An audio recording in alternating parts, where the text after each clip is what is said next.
qué? Espérame un ratito. Juan, te va a Sí, salir a vos la grabación, ¿cierto? sí, exacto. Ya, porque la idea es grabar y luego subir al aula virtual. A ver cómo le haces para pasarme para subir al aula virtual. Sí, doctor, no hay problema. Ok, perfecto. Eh, entonces, esto es lo que tenemos ahora en el aula virtual. Ahí está el ensayo. Al finalizar la sesión, hablamos del ensayo y hay un enlace. Vamos a ver si nos lleva donde queremos que nos lleve. Nos lleva a esto. Hay unas indicaciones para el ensayo en este PowerPoint. Hay unas sugerencias. Luego hay este documento que habla del proceso salud de enfermedad, que es el tema de hoy día, proceso salud de enfermedad, y la presentación que vamos a compartir ahora. Esas dos cosas hay en el aula virtual por ahora. ¿Sí? Ok. Si no estoy mal, lo del ensayo está para el sábado como fecha límite. Veamos. ¿Sí? Sábado 12 de junio hasta las 23:59. Tal cual, como Cenicienta, hasta la medianoche. Muy bien.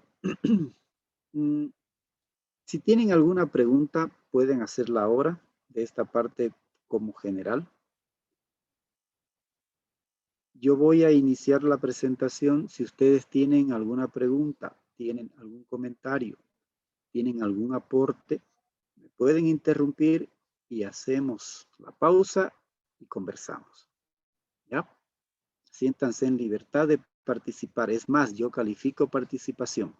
Cuando ustedes vean la libreta de calificaciones, ahí va a haber un ítem que dice participación. ¿Ya? Ok. Ahora bien,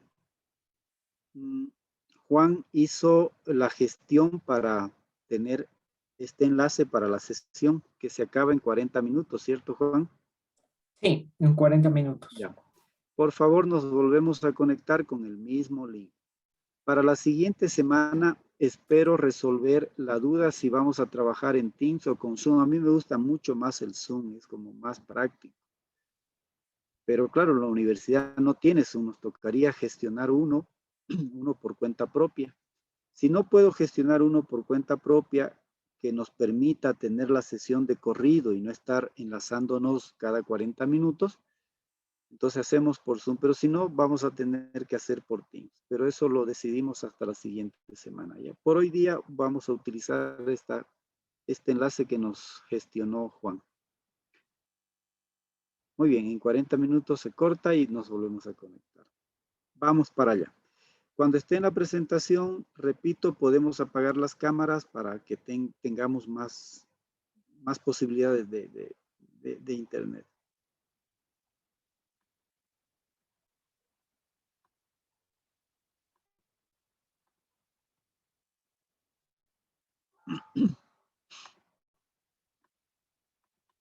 Hoy día vamos a hablar de esto, del proceso salud-enfermedad.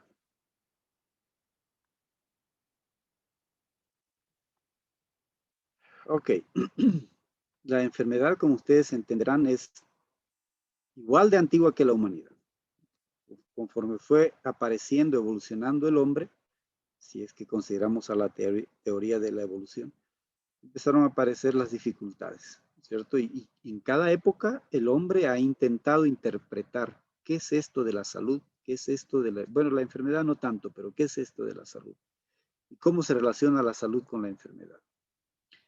Podemos empezar diciendo que puede ser el silencio orgánico, así se le interpretó durante mucho tiempo, ¿cierto? Que es básicamente lo que indica que hay una armonía, hay un equilibrio entre los sistemas de nuestro cuerpo, ¿cierto? Estamos compuestos de sistema endocrino, sistema digestivo, sistema osteomuscular, etcétera, etcétera. Entonces, cuando hay ese equilibrio, se habla de silencio orgánico. El problema es que ahí deja fuera esto, ¿no? Que nosotros somos unos seres sociales y somos unos seres que tenemos una psiquis. Y eso puede influir de manera importante, de manera contundente en nuestro estado de salud como tal. Entonces, lo del silencio orgánico es solamente considera la parte, si quieren ustedes, orgánica, como su nombre indica, ¿no? Solamente la parte biológica, tal cual. Entonces, por eso es que queda como incompleto hablar del silencio orgánico. Si vamos al diccionario, pues vamos a encontrar más o menos esto, que salud es el estado del individuo cuyas funciones orgánicas, físicas y mentales se encuentran en situación normal. Dos problemas con esto. Primero, que es situación normal. Y segundo, deja fuera el espectro de lo social, ¿no? Deja fuera el espectro de lo social. Y somos seres sociales. Nos relacionamos con otros seres. Ustedes se relacionan con sus pares, se relacionan con sus familias, sus padres, sus hermanos, sus sobrinos. Se relacionan con un conjunto de personas, unos más cercanos, otros no tan cercanos, pero y esas relaciones a veces pueden influir en un estado de bienestar, en un estado de salud. Y claro, el concepto de salud vigente hasta siglo XX, incluso hasta ahora diría yo, ¿no? Mantiene gran parte de la gente, es que es un concepto dicotómico de salud. Si estás enfermo, no tienes salud. Si no estás enfermo, tienes salud. Es un concepto que ya no se acepta. No es un concepto dicotómico el de salud e enfermedad. Es un continuo, como vamos a ver en láminas posteriores. Y claro, siempre será de manera negativa, ¿no?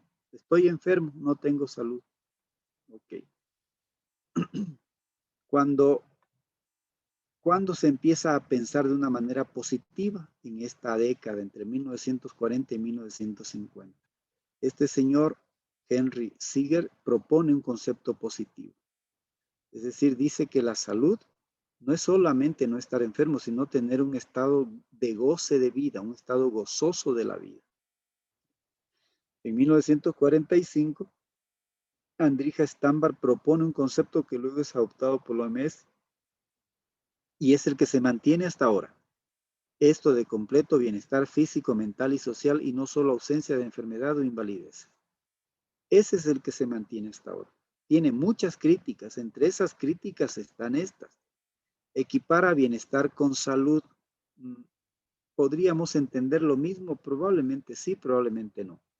Es un concepto muy utópico, imagínense, completo bienestar en todos los ámbitos, en lo físico, en lo mental, en lo psicológico, en lo cultural, en lo social.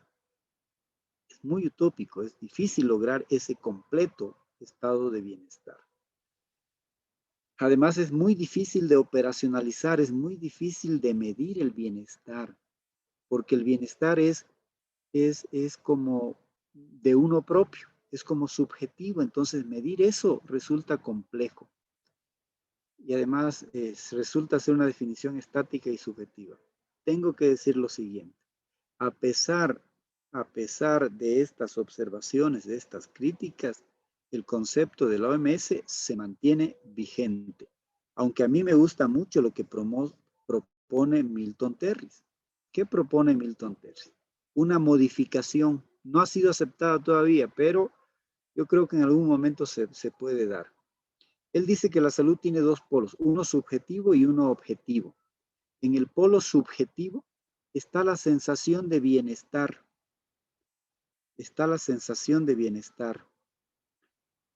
Kevin Cando, ¿cómo te sientes ahora? ¿Te sientes completamente bien? Kevin Cando. Hola, Kevin. Hoy se nos fue Kevin. Milena Manzano. Hola, Sí, Milena. Doc. ¿Sí me están Hola, Doc. escuchando? Sí, Doc. Ok. ¿Tú cómo te sientes hoy día, Milena? ¿Te sientes completamente bien? No completamente bien, pero sí bien. No completa. Ok, pero sí bien. ¿No es No cierto? Sí completamente, bien. pero sí bien. Ajá. Ok. Ok. Em,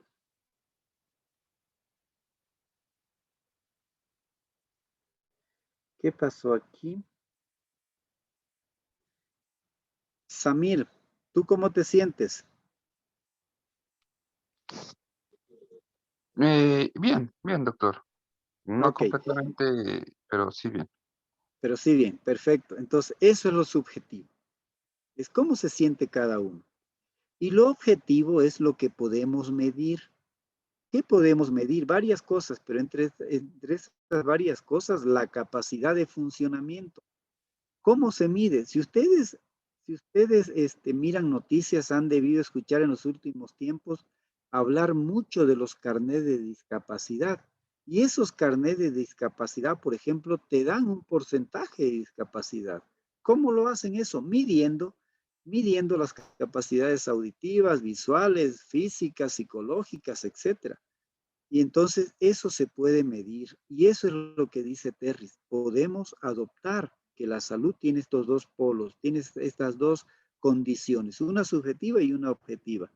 Y entonces él complementa y dice, podemos entonces así decir que la salud es el estado de bienestar físico, mental y social con capacidad de funcionamiento y no solo ausencia de enfermedades o invalideces. Yanina, Yanina Valencia, dime por favor algunas diferencias de esta propuesta de Terris con la propuesta o con el concepto de la OMS. Yanina Valencia.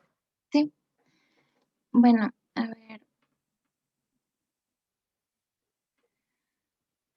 Bueno, con el concepto, una diferencia que tendría esta, esta definición sería que,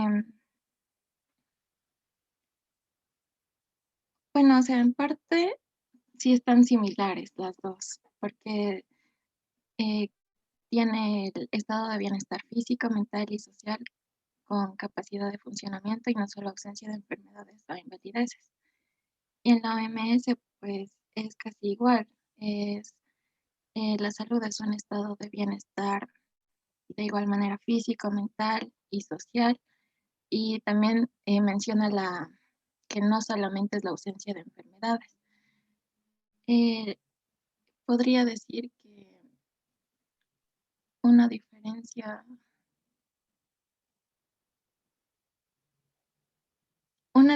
me mencionó, doctor, disculpe. Sí, una. Mm, Te pongo el de la OMS. Ahí está. ya. El de abajo. Completo bienestar físico, mental y social y no solo ausencia de enfermedades. Y te pongo el otro. Dime una diferencia.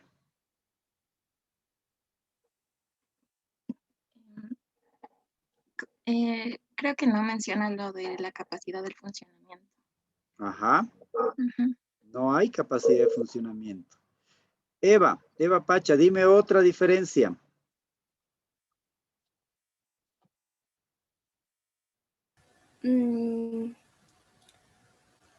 La ausencia de enfermedades, las invalideces, eso no mencionaba.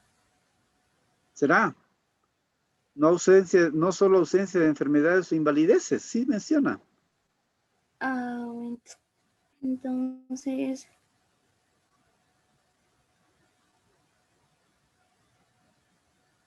Ahí está.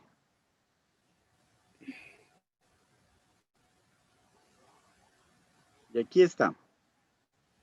Juan, ayúdale a tu compañera. ¿Cuál es la otra diferencia? tal vez Ya. lo que dice que Ya, la otra diferencia es que en la de la OMS nos dice que es un estado de completo bienestar, lo cual habíamos hablado que es una utopía. En cambio, Milton Terry solo nos dice que es un estado de bienestar. Entonces ahí está tomando en cuenta la parte subjetiva y no como la OMS, que es más una utopía. Muy bien, esa es la otra diferencia. Esas son las dos diferencias, ¿no?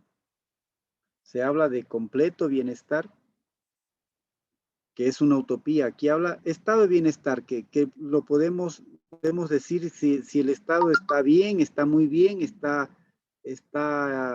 regular, etcétera, etcétera. Esas son las diferencias. Ok, sigamos. Y fíjense cómo lo expresa Terris en un gráfico. Aquí está el bienestar, sentirse bien. Esta es la parte subjetiva. Entonces la parte subjetiva puede tener gradientes. No puede ser una respuesta dicotomizada. Sí y no. No, tal como me respondieron sus compañeros. Me siento bien, pero no completamente bien. Entonces tiene gradientes, ¿no? Tiene gradientes. Se supone que en un estado de salud la gradiente va a ser mayor el sentirse bien. ¿Sí? Ese estado de bienestar es mayor y puede ir decayendo incluso sin que tengas la enfermedad, pero puede ir decayendo el estado de bienestar. ¿Por qué? Porque a lo mejor estás preocupado porque, ay, no tengo la tecnología para poder asistir a todas las clases, se me va a cortar el internet, y estás preocupado porque a lo mejor hay algunas complicaciones al interior de la familia, o te peleaste con tu novio, con tu novia, ¿no es cierto? Y entonces eso no te da la tranquilidad ni el bienestar suficiente como para estar a este nivel. Entonces eso puede disminuir. Y claro, si aparece enfermedad, se supone que tu bienestar también va a disminuir, ¿no es cierto? Va a disminuir, pero no significa que si estás enfermo no puedes tener algo de bienestar en algún momento. Y claro, se supone que la enfermedad, mientras más grave, entonces te va a hacer sentir mal, te va a hacer sentir mal. Entonces, no podemos considerar ahora como algo dicotómico, sino más bien como algo continuo. Y esta es la capacidad de funcionamiento. Se supone que si no estás enfermo y si te sientes bien, tu capacidad de funcionamiento, de respuesta a las exigencias de la vida, va a ser más adecuada y puede ir disminuyendo. Y claro, si tienes una enfermedad, a lo mejor te puede disminuir la capacidad de funcionamiento, pero no te corta por completo esa capacidad de funcionamiento. A eso se refiere Terce. Volvamos un poco al tema de la historia, cómo es que se ha ido configurando el concepto de salud. A través de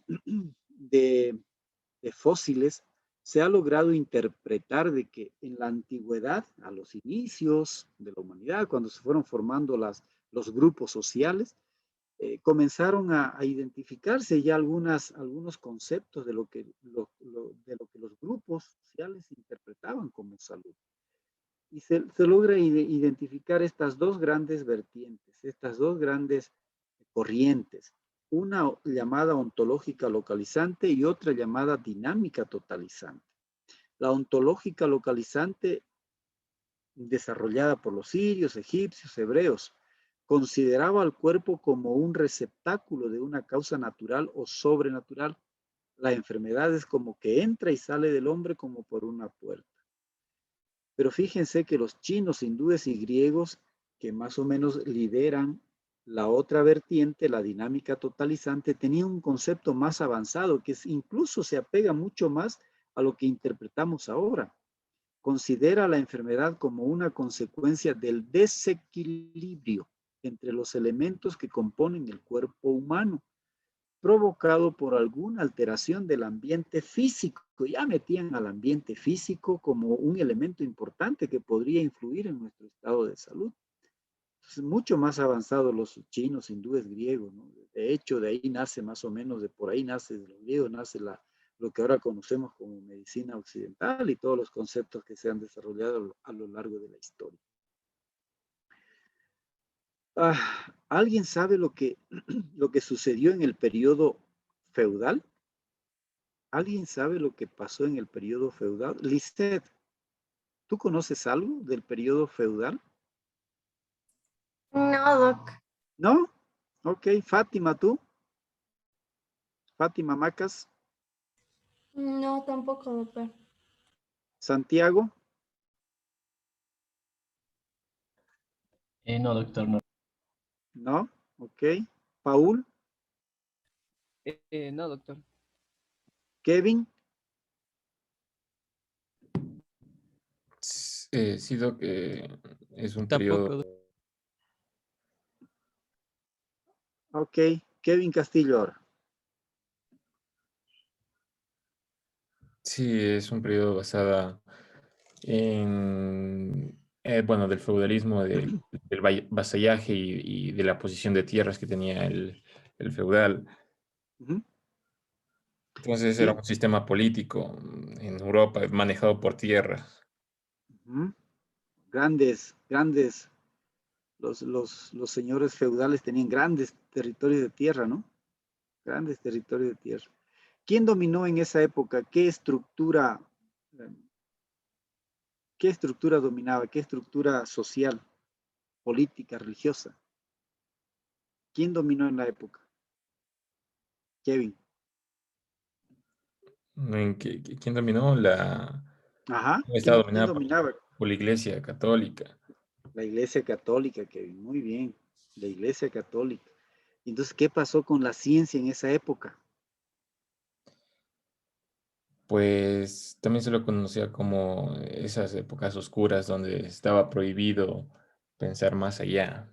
Oscurantismo, ¿no? El famoso oscurantismo. No se te permitía pensar cosas distintas a lo que decía la iglesia. Entonces la ciencia, ¿qué pasó? Se estancó, no avanzó. Cuando se fue acabando ese periodo, el periodo feudal, se empezaron a retomar las discusiones. ¿Por qué? Porque aparecieron pandemias en Europa, epidemias en Europa. Bueno, no se hablaba de pandemias, solo epidemias. Epidemias, sobre todo de enfermedades infectocontagiosas. Y entonces se empezó a retomar esa discusión y se empezaron a hacer incluso experimentos, ¿cierto? Y nacieron dos grandes teorías del por qué la gente se enferma, porque la idea era descubrir la causalidad, por qué la gente se enferma. Y claro, esas dos corrientes tienen que ver con esto. Uno, la teoría del miasma, que decía que pequeñas partículas invisibles responsables de la producción de las enfermedades son esas y afectan a los hombres de manera directa. ¿Sí?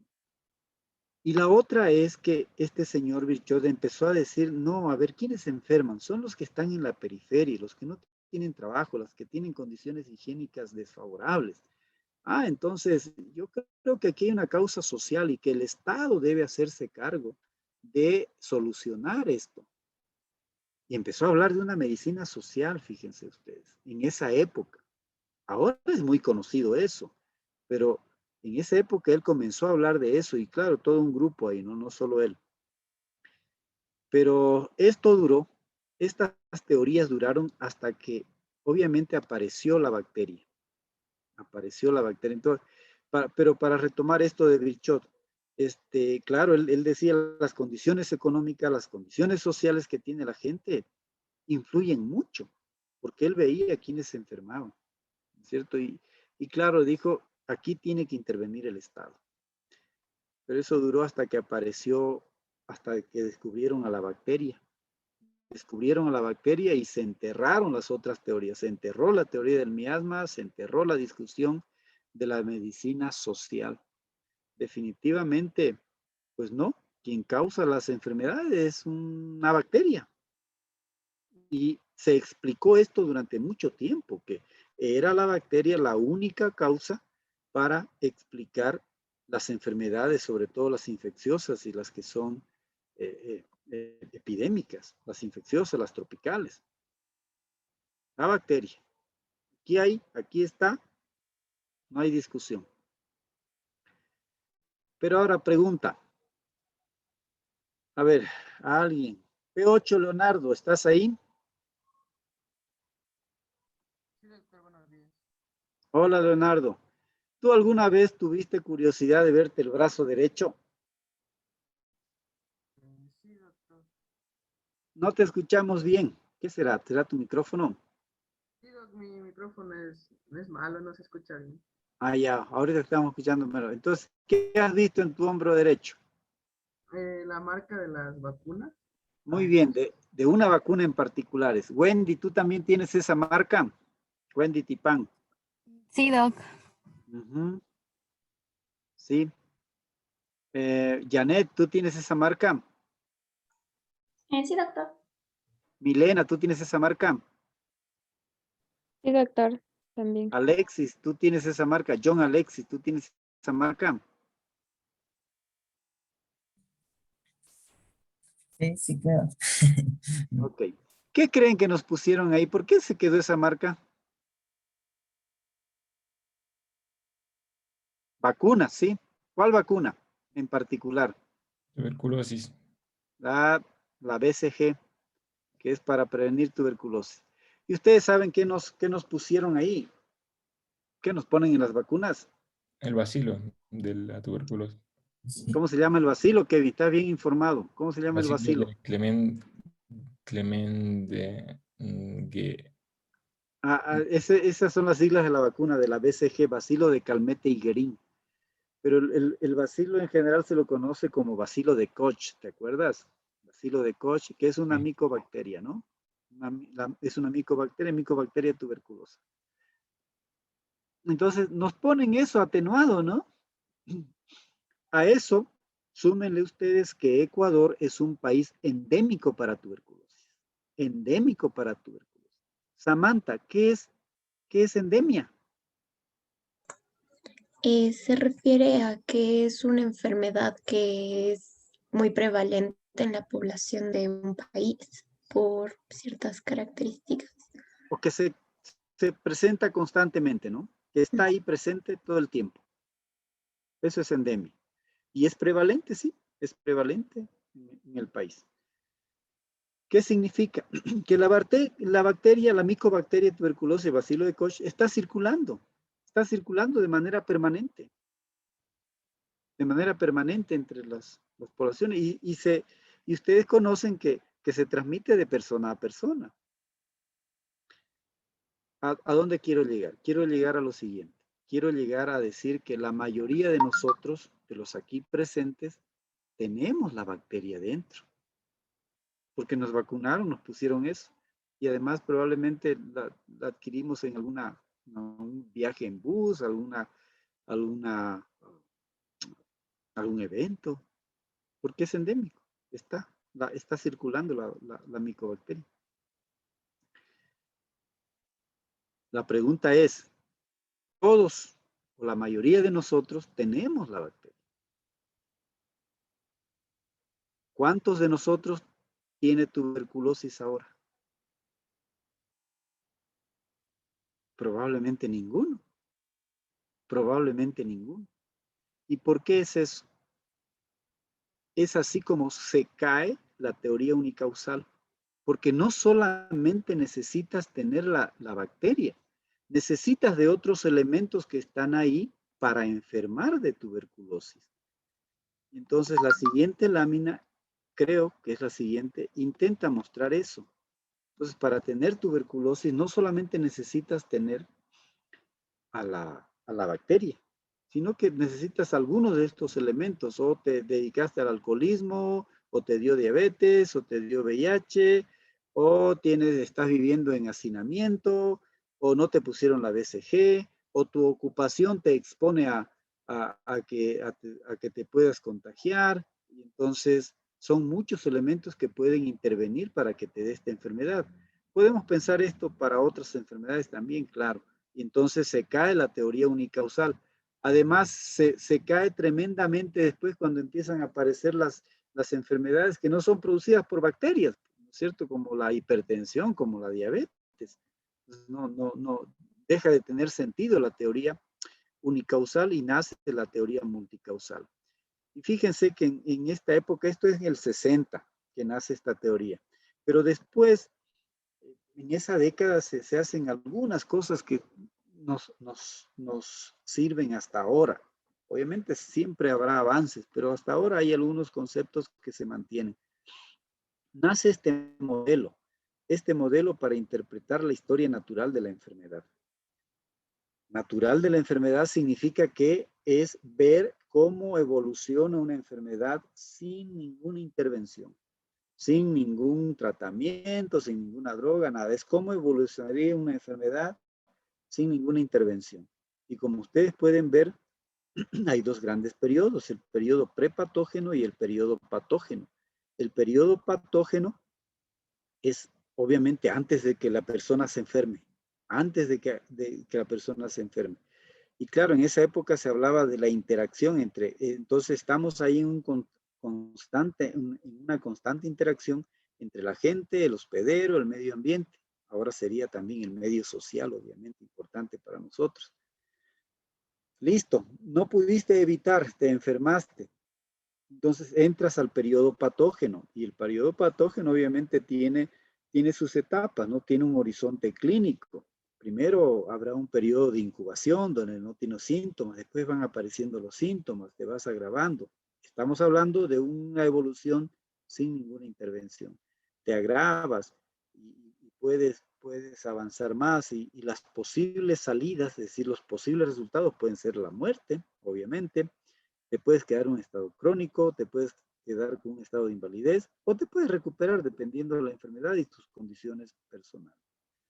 Ahora, este modelo fue muy importante para identificar algunos términos que son muy actuales aún.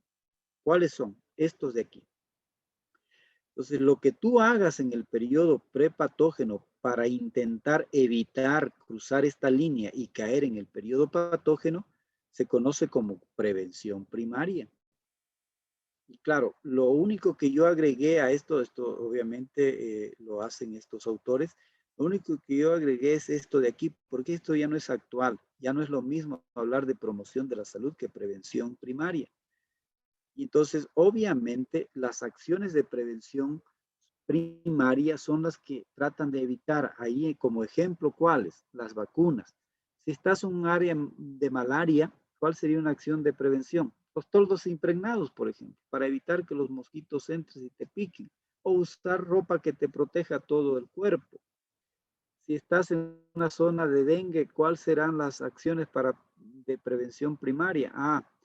¿Cómo se reproduce el mosquito? Agua, le gusta agua media limpia, es medio pelucón ese mosquito. Y entonces hay que tapar todos los tachos, los roderos que no tengan agua, no tener llantas que tengan agua, prevención primaria, ¿cierto? No lograste evitar. Entonces hay que intentar hacer prevención secundaria. ¿Cuándo? Cuando la enfermedad está iniciando. ¿Para qué? Para limitar el daño, para que no avance la enfermedad. ¿Cuáles son las acciones más reconocidas de prevención secundaria? Las acciones de intentar hacer un diagnóstico rápido e instaurar un tratamiento oportuno. Esto evitará que la enfermedad avance. Si no logras hacer eso, pues te toca hacer rehabilitación después, ¿no? Y eso es prevención terciaria. Entonces, de ahí nacen esos términos de prevención primaria, prevención secundaria, prevención terciaria, que creo que mantienen vigencia muy actual. Promoción de la salud también, pero promoción de la salud a partir de 1986 toma su propio camino, su propio rumbo para hablar de cosas mucho más profundas. Lo vamos a ver en sesiones posteriores. Pero fíjense ustedes, de esto está hablando cuando habla del periodo prepatógeno, es decir, de esa interacción entre agente, hospedero y medio ambiente. Y a eso se conoce como la triada ecológica, donde está el agente, el hospedero, el medio ambiente. El agente que puede ser biológico, virus, bacterias, parásitos, que pueden ser químicos. Por ejemplo, los órganos fosforados, ¿no? Órganos fosforados con el que se utiliza en las plantaciones y eso. Eso puede ser un elemento que te puede alterar un poco las funciones orgánicas. Las nutricionales, cómo nos alimentamos, los físicos, los mecánicos, los accidentes, por ejemplo, ¿no? Hay una acción mecánica ahí. El hospedero que tiene sus propias características, la edad, sexo, etnia, hábitos, estado civil, factores ocupacionales, etc. Y el medio ambiente que puede ser el físico, el social, el cultural, el biológico, el económico, el político. Y entonces esa es la interacción que se da en este periodo prepatógeno. Y dependiendo de esa interacción, pues va a existir mayor o menor cantidad de gente que se enferme y pase al periodo patógeno. Y por último, en 1971, en Canadá, nace este relatorio. Este señor Lalonde era como un funcionario de salud de alto rango y empiezan a decir, no, la salud no solo depende de que tengas un centro de salud o un hospital. No, la salud está influenciada por la biología, la propia biología humana. Es decir, las enfermedades, aquí estarían las enfermedades, las enfermedades genéticas, el ambiente. ¿Y qué es lo que van diciendo? Si intervenimos en el ambiente, es decir, buena calidad de agua, que el aire no esté contaminado, que la tierra esté apta para la producción, que el ambiente de trabajo sea adecuado, que el ambiente económico, la redistribución esté adecuada, la interacción social esté regulada. Con eso vamos a evitar el 20% de la carga de la enfermedad en las poblaciones. Y si la gente tiene un estilo de vida adecuado, tiene buenos hábitos, buenas costumbres, sus creencias no hacen de que cometan muchos errores, los comportamientos son adecuados, ahí vamos a reducir en un 75%. Y si tenemos una organización de atención en salud, es decir, buenos centros de salud, buenos hospitales, buenos profesionales, buenas enfermeras, buenos médicos, etcétera, pues ahí vamos a aportar con el 5%. 5%. 5%. Y claro, se supone que la inversión, entonces, ¿dónde debería estar? En intentar que la gente aprenda, es decir, en la parte educativa, ¿no? La parte educativa. Y en la inversión en el medio ambiente, básicamente. Hasta aquí, chicos. Si tienen preguntas, estoy a las órdenes. ¿Preguntas? Doctor. Adelante. Entonces, o sea, ¿cuál sería el concepto de bienestar en sí? El concepto de bienestar es subjetivo, tal cual. ¿Te sientes bien? Pero al final el concepto de bienestar tiene que abarcar las tres esferas. Un bienestar físico, ¿sí? Es decir que, y el bienestar físico pasa por esto que ustedes conocen en fisiología, ¿no es cierto? ¿Cuál es el concepto de fisiología? El concepto de fisiología es que hay una armonía en el funcionamiento de los diferentes sistemas, ¿no es cierto? Hay un equilibrio ahí entre los diferentes sistemas. Eso en el medio interno, ¿cómo se llama? Se llama homeostasis. Entonces, cuando esa homeostasis está funcionando adecuadamente, listo, tienes un bienestar físico, ¿cierto? No tienes la enfermedad como tal, ni ningún desorden como tal. Pero también abarca la esfera de lo mental, de lo psicológico. Psicológicamente me siento fuerte, me siento con un bienestar importante, ¿no es cierto? Interpreto bien lo que se discute, interpreto bien lo que está pasando en el país, ¿no es cierto? Me siento con ese bienestar. Y el bienestar social pasa por las relaciones con mi pareja, las relaciones con mi familia, las relaciones con mis compañeros, las relaciones con mi comunidad. Entonces, el concepto de bienestar tiene que abarcar esos tres elementos. ¿Sí? Gracias, doctor. Y es por eso que es difícil hablar de completo bienestar. Es muy difícil. El bienestar, sí, es subjetivo. La funcionalidad, voy a aprovechar tu pregunta, la funcionalidad, en cambio, la funcionalidad sí la podemos medir. La funcionalidad la podemos medir porque la funcionalidad siempre va a estar apegada más a lo físico. Funciona bien tu vista, tu sentido del oído. Tienes una buena funcionalidad cognitiva y ahí se han desarrollado instrumentos para valorar y para medir eso. Probablemente en cursos superiores ustedes vayan a utilizar esos instrumentos para medir esas capacidades.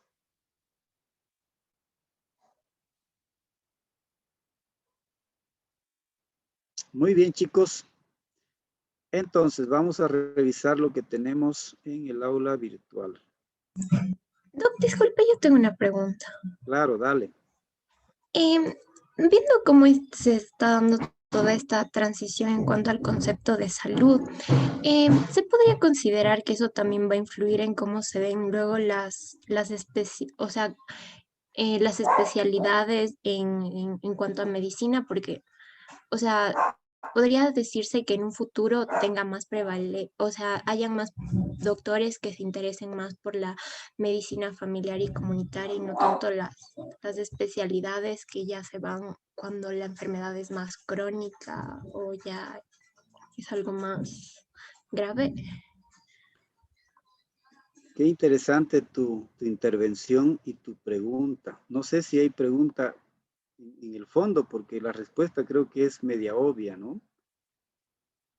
Y yo creo que sí, que eso puede influir, debería influir en la preparación de las mallas, primero de las mallas curriculares para lo que ustedes estudian ahora. ¿Qué estudian ahora ustedes? Están en el pregrado, ¿cierto?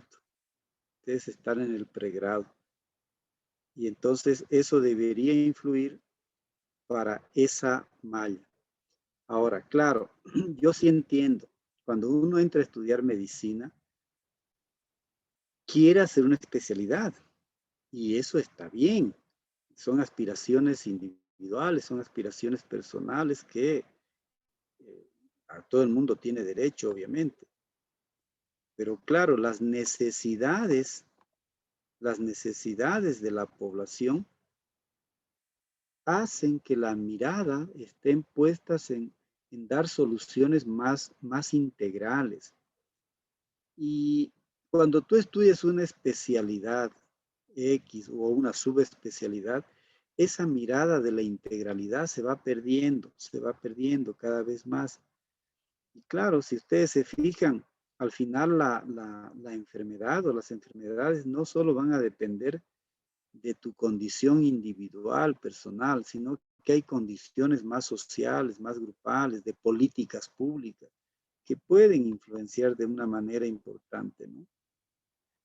Entonces, yo sí pienso que eso debería darse, va a ser muy difícil, pero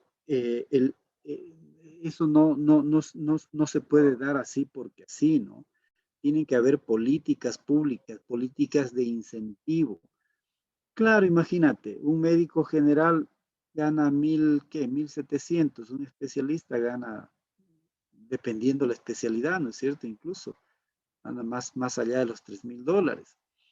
Y entonces el incentivo tiene que ser para las personas que deciden arrimar el hombro y tratar de modificar la realidad nacional. Pero todavía no hay esos incentivos. Pero muy interesante tu pregunta. Gracias, doctor.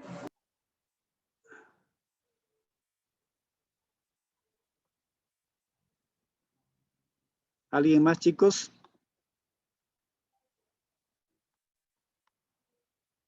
Adelante.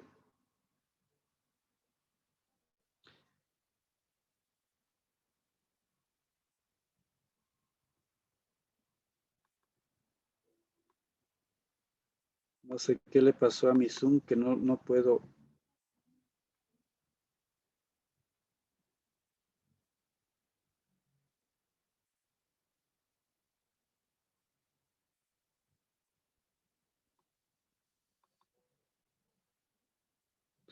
Ok.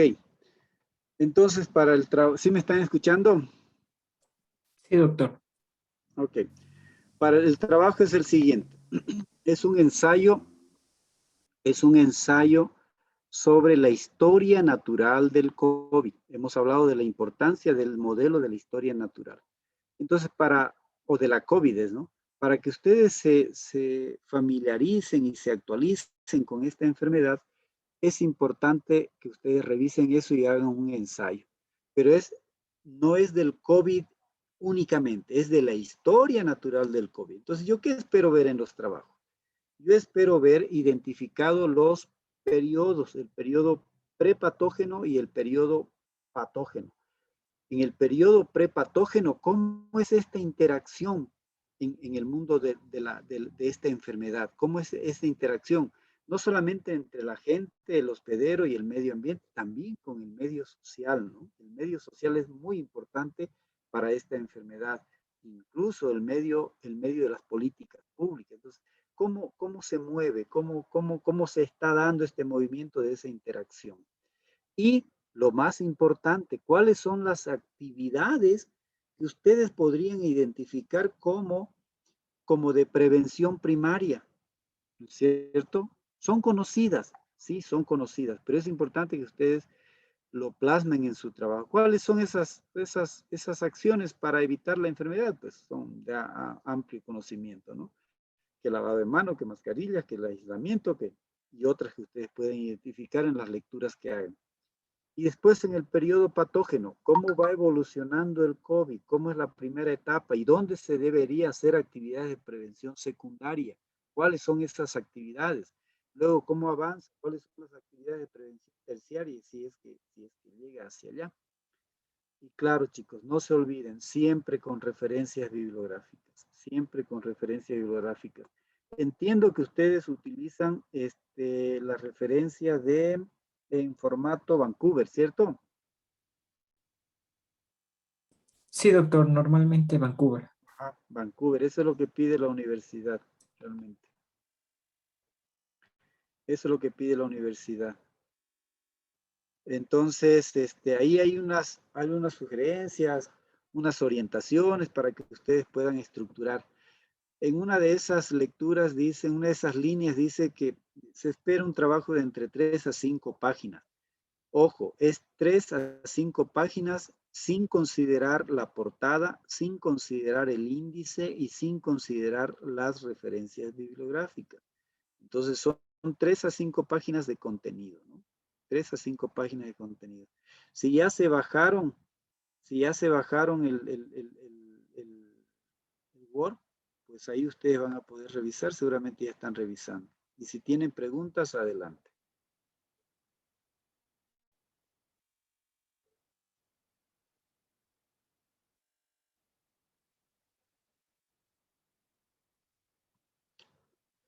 Ok, creo que no hay preguntas. Entonces, chicos, les dejo esta hora para que ya empiecen a hacer su trabajo. Está hasta el sábado, pero si pueden avanzar sería genial. Si no tienen algo más, nos vemos el siguiente lunes.